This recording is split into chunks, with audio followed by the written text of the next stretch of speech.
Hi, let's get started with another learning outcome. Learning outcome क्या चीज के बारे में, आइए पढ़ते हैं। So in this learning outcome we are required to calculate and interpret. So first of all यहाँ calculations बहुत involved होने वाली है because the learning outcome specifically says calculate करो। इसके अलावा interpret करना है हमें different approaches to return measurement over time and describe their appropriate uses. So there's a lot that we have to study here and ये काफी बड़ा सारा learning outcome है. So brace yourself for an impact. चलिए शुरुआत करते हैं. The first type of return that we are going to learn is holding period return. पहले इसके नाम को ब्रेक डाउन करते हैं. नाम है होल्डिंग पीरियड रिटर्न. यानी कि अगर आप किसी एक ऐसे इन्वेस्टमेंट को एक महीने के लिए होल्ड करते हो, इन द सेंस आप एक महीने के लिए उसको खरीद के रखे थे and then you sold it off, तो ऐसे केस में आपको यहाँ पे 1 मंथ का होल्डिंग पीरियड देखने को मिल रहा है. And if you calculate return for that 1 month then you will get a holding period return. अच्छा, ये 1 मंथ नहीं होकर के 3 मंथ्स हो तो भी होल्डिंग पीरियड रिटर्न. 1 ईयर हो तो होल्डिंग पीरियड रिटर्न. 5 ईयर्स हो तो भी holding period return. So basically holding period return की कोई भी टाइम पीरियड स्पेसिफाइड नहीं होती. It can be for any period, it can be for any holding period, and that is why its name is obviously holding period return. Now the calculation for this is very simple. ये काफी ज्यादा simple है, तो calculation में हम आएंगे, but before that let's read what is holding period return. यहाँ लिखा है holding period return is the return earned on any asset for a single specific period. तो अगर आपको कोई भी एक सिंगल स्पेसिफिक पीरियड तक किसी इन्वेस्टमेंट को आपने होल्ड किया है, if you have held with it, then in that case the return that you have earned is basically known as holding period return. Now holding period return का जो formula है वो बहुत सिंपल है. For HPR you need to take P1 minus P0. Now what is P1 and P0? यहां लिखा है P1 is the price of the bond at the end of the period. So एकदम period के and में, जब भी मतलब आपने 2 महीने 3 महीने 5 महीने 10 महीने जब भी अपने इन्वेस्टमेंट को बेचा होगा, तो जो भी आपको मिला होगा that is P1. So that is your price of the bond at the end of the period. इसके अलावा P0 is the price of the bond at the beginning of the period होगा. ये कॉपी होकर के आया है, so naturally this is wrong. This has to be beginning. Okay, in the beginning of the period. So basically जिस दिन आपने bond में इन्वेस्ट किया होगा उस दिन जो भी प्राइस आपने दिया होगा दैट इज P0, और जिस दिन आपने एग्जिट किया होगा उस दिन जो भी प्राइस रहा होगा बॉन्ड का that is P1. And in दोनों का डिफरेंशियल ऑब्वियसली आपके लिए या तो इनकम होगा या तो लॉस होगा. इसके अलावा because you stayed in a bond you are also और you might have also got certain interest portion as well. तो ऐसे में अगर आपको ड्यूरिंग द पीरियड कुछ भी इंटरेस्ट मिला है, you will assume that that interest has been received at the end of the period. ठीक है ना? So even if it is during the period, आप यही मानोगे कि आपको कब मिला ये इंटरेस्ट, एकदम लास्ट डे पे. एंड दैट इज वाई इस इंटरेस्ट को हम रिप्रेजेंट कर रहे हैं as I1. So I stands for interest and 1 stands for the assumption that we have got this interest rate at the end of the period, and then we will divide it by P0 and then multiply this with 100. Correct. यहाँ पे into 100 करना obviously optional है, but अगर आप करोगे then you will get a very good result, and वो percentage form में आपको बता देगा कि कितना आपका होल्डिंग पीरियड रिटर्न रहा है. If you are just in case worrying कि ये कैसे होगा क्या होगा, तो डोंट वरी, मेरे पास एग्जांपल्स हैं काफी सारे, सो हम इसको प्रैक्टिस कर रहे होंगे. But this is very simple, just फॉर्मूले को याद करने की चेष्टा करो. HPR is P1 minus P0 plus interest divided by P0 into 100. Why we are doing P1 minus P0 ये मैं एक्सप्लेन कर चुका हूं. We are looking at the difference in the price जब हम एंटर किए और जब हम एग्जिट किए. तो अगर कुछ हमें कैपिटल एप्रिसिएशन मिला होगा तो वो हम ले लेंगे. इसके अलावा अगर हमें कोई इंटरेस्ट इनकम मिला है तो वो भी हम लोग अज्यूम करेंगे कि हमें लास्ट डे पे मिल गया होगा. So that way we have taken up the numerator, divide किया by the invested amount which is P0 and then into 100. Now HPR can be computed for longer than 1 year as well. अब वो कैसे होगा समझो. तो जब आपको longer than 1 year का HPR चाहिए ना, तब बेस्ट तरीका क्या है इसको कैलकुलेट करने, और वो कैसे होता है मैं समझाता हूँ. फॉर एग्जाम्पल अगर आपने इन्वेस्ट किया डे 0 पे एंड आपने 1 तारीख को अपनी इन्वेस्टमेंट सेल ऑफ कर दी.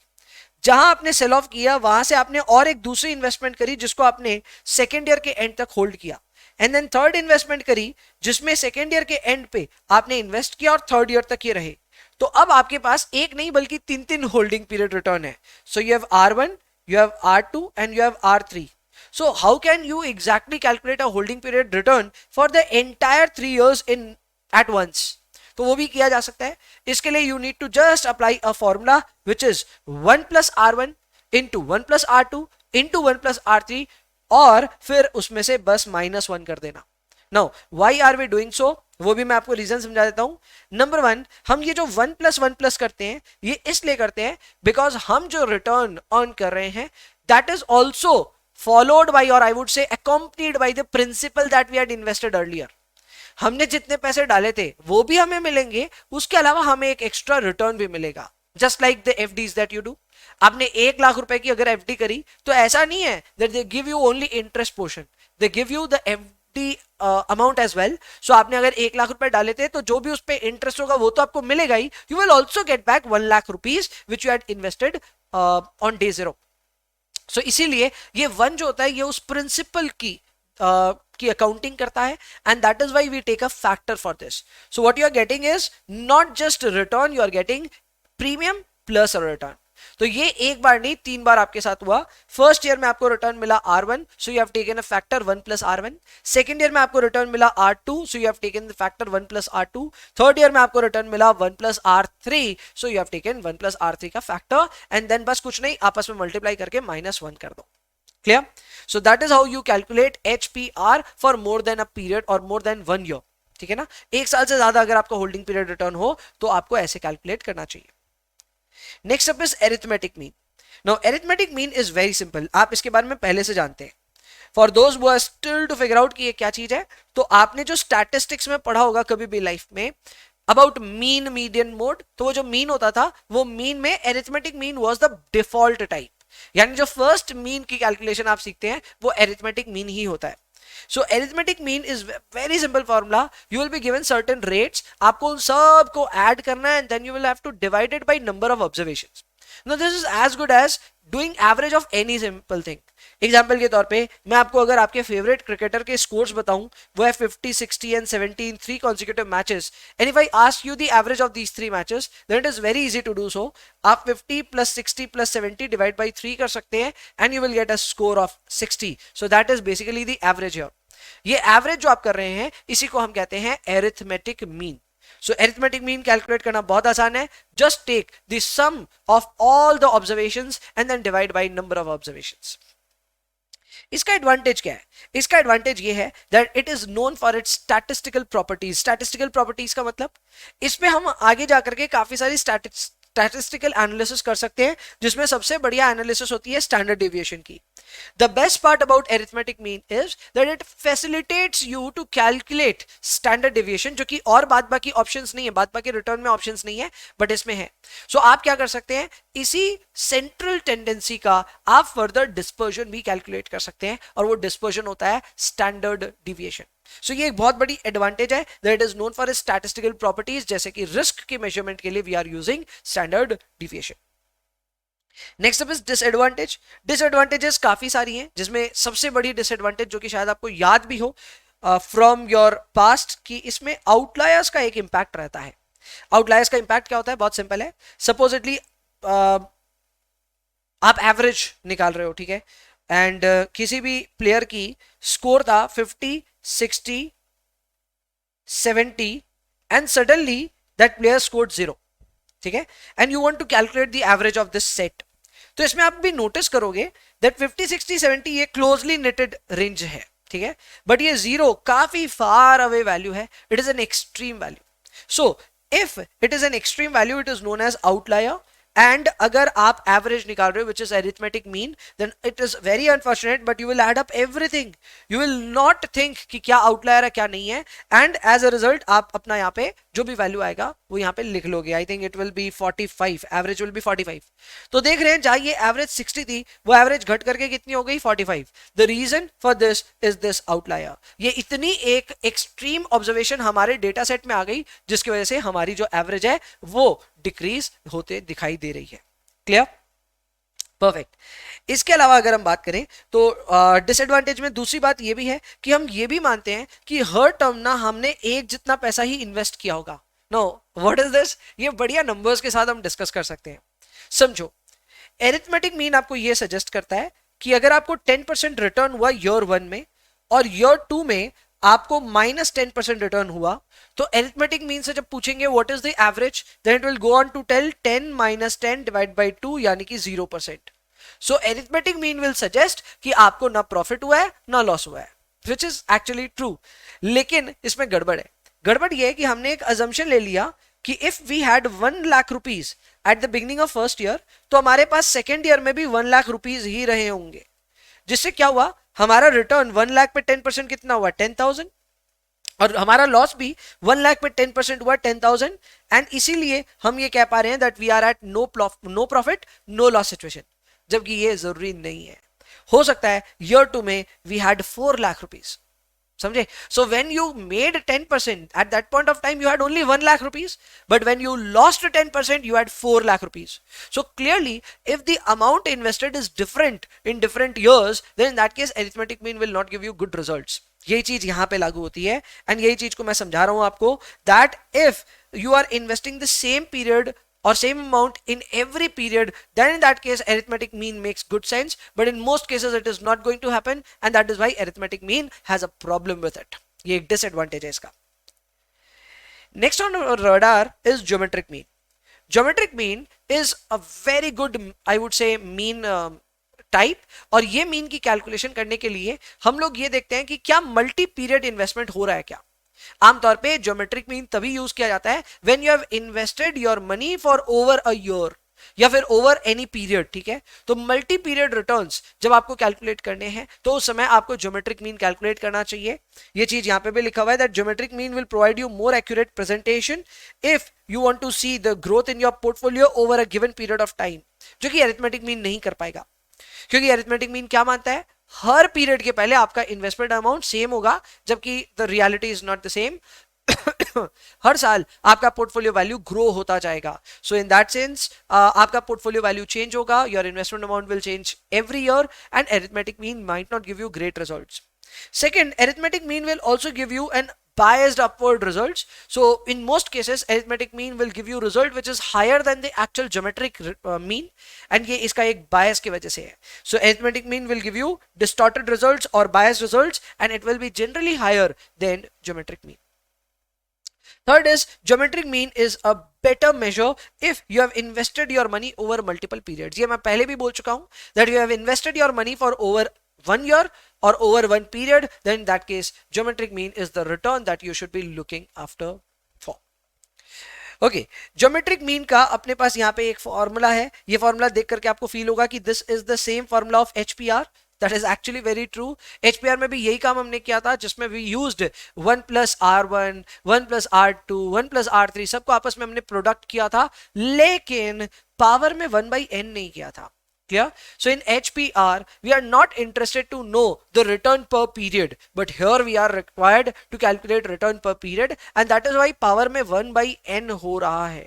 ये एकदम सेम HPR वाला फॉर्मूला है मल्टी पीरियड का, बस पावर में 1/n है, बाद बाकी सब सेम है. Clear?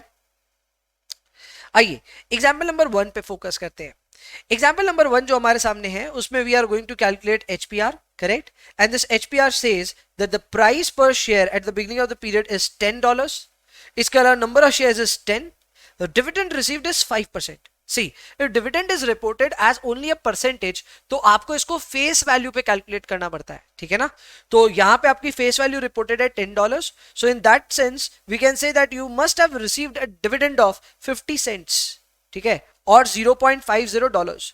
You must have received $0.50. How is that being calculated? 10 into 5%. So 10 into 5% is 0.50. So this is here.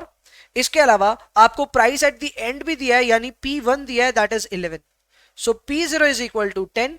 P1 is equal to 11. You also have D1 which is 0.50. आपको calculate करना है HPR, फॉर्मूले में डाल देते हैं. The formula was P1 minus P0. अगर interest मिलता है तो I1, डिविडेंड मिले तो D1 divided by P0 into 100. So as per the formula, this should be 11 minus 10 plus 0.5 divided by 10 into 100. The result should be 15%. The result should be 15%. That is HPR for you. आगे बढ़ते, second example में चलते. In the second example, what we are seeing here is R1 दिया हुआ है 14%. R2 थोड़ा सा ठीक कर लो, ठीक है? पॉसिबली आपके नोट्स में शायद ठीक होकर के भी आ गया होगा, बट आप इसे -10% ले लेना, ठीक है? So R2 is -10% and R3 is equal to -2%. In this case, we are required to calculate everything that we know. यानी HPR भी कैलकुलेट करके दिखाओ, GM एंड AM भी कैलकुलेट करके दिखाओ. तो एरिथमेटिक मीन सबसे इजी है, पहले वो कर लेते हैं। एरिथमेटिक मीन के लिए we need to apply the formula R1 plus R2 plus R3 divided by 3. So accordingly this will be 14 minus 10 minus 2 divided by 3. So it will be 0.67%. So arithmetic mean या तो 0.67 होगा, ये दोनों options होंगे, third option तो correct नहीं है, clearly हम आइडेंटिफाई कर सकते हैं, the third option is not correct. Now let's jump over to possibly HPR।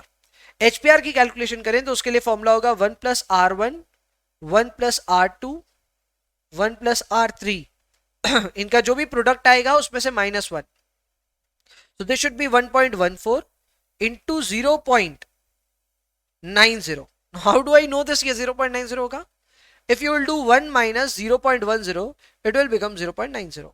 So this is basically 1 plus R2 ना, so your R2 is minus 10%, 10% को लिखते हैं 0.10, ठीक है, डेसिमल्स में लिखते हैं। 10% is basically 10 by 100, so it is written as minus 0.10. Clear? So this will be 0.90, and finally you have minus 2% now, so minus 2% will also be written as 0.98. 0.98, 2% has been deducted from 1, so it is 0.98. बस इतने में से -1 कर देना multiply करने के बाद, so it is 1.14 into 0.9 into 0.98 minus 1, so that is 0.0055, which is equivalent to 0.55 percentage. Yeah, if you multiply this with 100 now, you will get 0.55 percentage. So your HPR is 0.55, that is correct. आपको वैसे geometric mean निकालना हो तो इसी फॉर्मूले में, same इसी फॉर्मूले में पावर 1/3 कर देना. I'll teach you how to do that, but ये कर देना, you will get your result. Clear? But for the timing that is not required, so we are moving ahead. Next up is harmonic mean. Now harmonic mean is an interesting mean. This is not always calculated or not always used. ये use होता है 2-3 circumstances में. Number 1, जब आपको average prices निकालने हैं. So if there is a requirement जहां आपको रेट्स निकालनी है, यानी किसी चीज की एवरेज कैलकुलेशन करनी है, उस केस में आप हार्मोनिक मीन को यूज करें. नंबर 2, हार्मोनिक मीन वहां पे भी यूज करना चाहिए जहां रेशियोज इन्वॉल्व होते हैं. खास करके अगर आपको एवरेज पीई कैलकुलेट करना है, P ratio is basically price by earnings, and अगर आपको इसका एवरेज कैलकुलेट करना है, then just be sure of this fact that आप किस में डील कर रहे हो, रेशियो में. PE is a ratio. So if you are dealing in ratios or if you are dealing in rates, correct? Rates means rate per share. तो उनकी averages सीधे सीधे मत कर देना, उनकी एवरेज होगी हार्मोनिक मीन के मदद से. ओके, हार्मोनिक मीन का फॉर्मूला ये रहा, जहां पे आपको न्यूमरेटर में रखना है नंबर ऑफ ऑब्जर्वेशंस को, एंड डिनोमिनेटर में आपको रखना है reciprocal of all the data set values. तो अगर आपके पास x1, x2, x3 ऐसा करके है, तो उन सब के रेसिप्रोकल लेने हैं. So it will be 1 by x1 plus 1 by x2 plus 1 by x3 plus and so on. Harmonic mean को एक्सट्रीम आउटलायर्स के केस में भी यूज किया जा सकता है, अनलाइक एरिथमेटिक मीन. तो एरिथमेटिक मीन को तो यूज नहीं किया जा सकता आउटलायर्स के केस में, पर हार्मोनिक मीन को किया जा सकता है. इसका एक बढ़िया एग्जांपल भी मैं आपके लिए लेकर के आया हूं. अगर हम average cost per share calculate करना चाहते हैं for an investor who had invested in shares at 2 different rates, एक $10 पे और एक $15 पे, तो हमको इसकी एवरेज निकालनी है. No, अगर आपको यहाँ पे अरिथमेटिक मीन करने का मन हुआ and you would want to do 10 plus 15 divided by 2 is equal to 12.5, my dear friends, that would be grossly wrong. You cannot do that. ये करना गलत होगा because you are dealing in some average cost or average rate. So यहाँ पे आप rates के case में तो हार्मोनिक मीन ही यूज कर सकते हैं, and वो कैलकुलेट करना बहुत आसान है, क्योंकि आपके पास 2 ऑब्जर्वेशंस है. तो ऊपर लिखिए 2, डिवाइड कीजिए बाई 1/10 एंड 1/15, दोनों के बीच में प्लस होगा. So it would be calculated easily and आपके रिजल्ट आ जाएगा 12. आप एक बार चेक करके देख लीजिएगा, ठीक है. You can go on to calculate this 1/10 plus 1/15 and then 2 in the top. एक इंपॉर्टेंट ऑब्जर्वेशन और है, वो इंपॉर्टेंट ऑब्जर्वेशन ये है कि एरिथमेटिक मीन और हार्मोनिक मीन को अगर आपस में मल्टीप्लाई कर दिया जाए तो ज्योमेट्रिक मीन का स्क्वायर आ जाता है, ठीक है ना. ज्योमेट्रिक मीन का स्क्वायर आ जाता है. So this is also an interesting observation. Finally, we are learning about 2 more types of means, जिसमें एक trimmed mean होता है और एक winsorized mean होता है. अब ये दोनों क्या हैं समझिए. Supposedly मैं किसी अपने फेवरेट बैट्समैन के स्कोर्स ले रहा हूं, ठीक है, and that batsman has scored 20, 30, 40 and suddenly 150, ठीक है. सो यहाँ पे क्या हो रहा है, हमारे डेटा सेट में we have 3 values which are very closely knitted to each other, but we have an outlier here. ये आउटलायर कभी बहुत बड़ा हो सकता है, कभी बहुत छोटा हो सकता है, बट ये आउटलायर है, ये डेटा सेट से बहुत दूर है। तो ट्रिम्ड मीन क्या करता है पता है, ट्रिम्ड मीन बोलता है कि इसको भूल ही जाओ, just calculate average based on these 3 values. So extreme value या फिर आउटलायर को इग्नोर, अच्छी बात है। So it removes a certain percentage of extreme values from the data and calculates the average of the remaining values. So supposedly you have 100 values, then it will decide कि ऊपर का 4 नीचे का 4 minus कर दो, so you'll be left with 92 observations and it will ask you to calculate mean after that. So इससे बहुत बढ़िया होगा, आपके जो आउटलायर्स हैं, आपके जो एक्सट्रीम वैल्यूज हैं, both to the top and also to the bottom, वो दोनों ही इसमें चले जाएंगे। Next up is winsorize mean. अगर हम विंसोराइज मीन की बात करें तो यहाँ पे भी हम एक्सट्रीम वैल्यूज को कंसिडर तो करते हैं, but we replace them with some less extreme values. यानी ये 150 है ना, इस 150 को हटा करके हम अपने मन से 50 पुट कर देते हैं और मे बी 30 पुट कर देते हैं। So what we are doing here, we are taking an extreme value, we are not eliminating it, but we are replacing it with some lesser extreme value. Clear? ये दोनों ही जो तरीके हैं, आप trimmed mean की बात करो या फिर विंसोराइज मीन की बात करो, ये दोनों ही आपके आउटलायर इंपैक्ट को झेलने में आपकी मदद करते हैं। These help you deal with outliers, खास करके जहां एरिथमेटिक मीन में इट्स अ बिग पंगा। Correct? So that's it for this particular learning outcome, I believe. I think we are over. Yes, we are done. So yes, this learning outcome is complete. I'll see you in the next one.